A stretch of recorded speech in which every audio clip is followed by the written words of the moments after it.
Nothing scrubs or sweeps quite like a good sturdy brush. Cleaning brushes in North America date back to about the 1830s.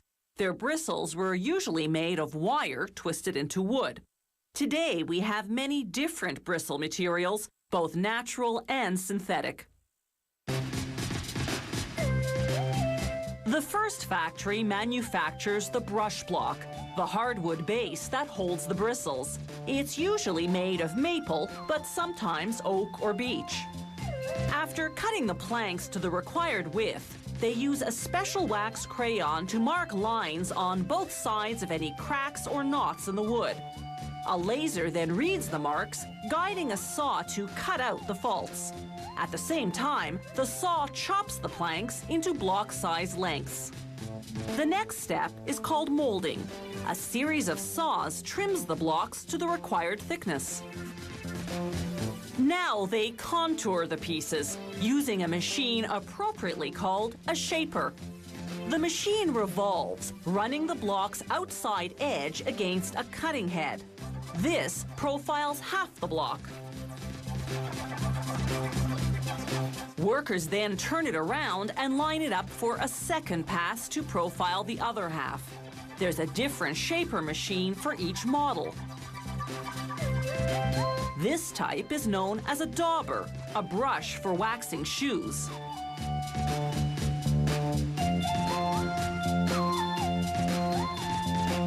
For the cuts to be accurate and smooth, it's essential that the machine's cutting heads remain sharp despite repeated use. That's why they're made of carbide, a material more resistant than steel.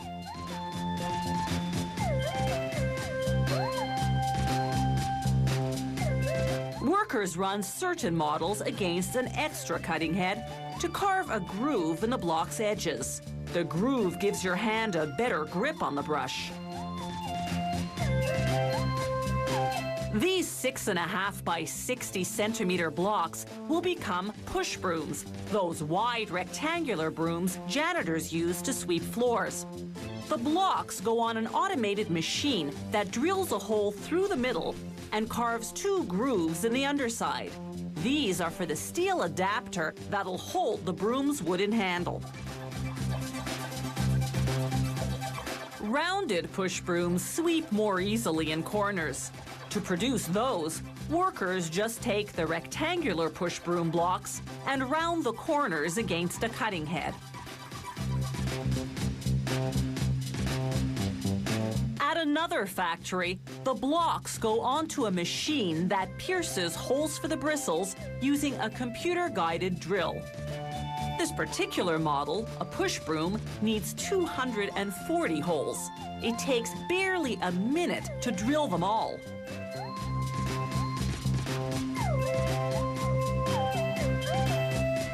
Next, the blocks go on to the bristle installation machine.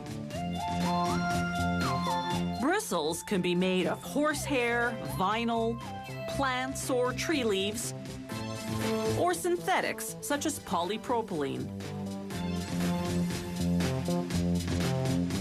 The bristle installation machine is fully automated. As we see here in slow motion, it takes about 40 strands at a time, folds them in half, then inserts and staples them into a hole.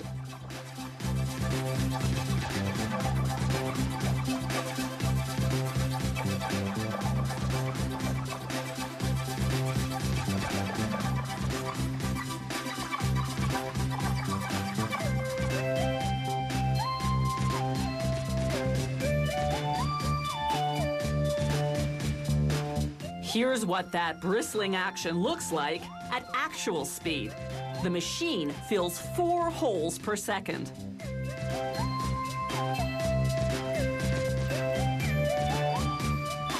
The factory uses this same process regardless of the style of brush block or type of bristle.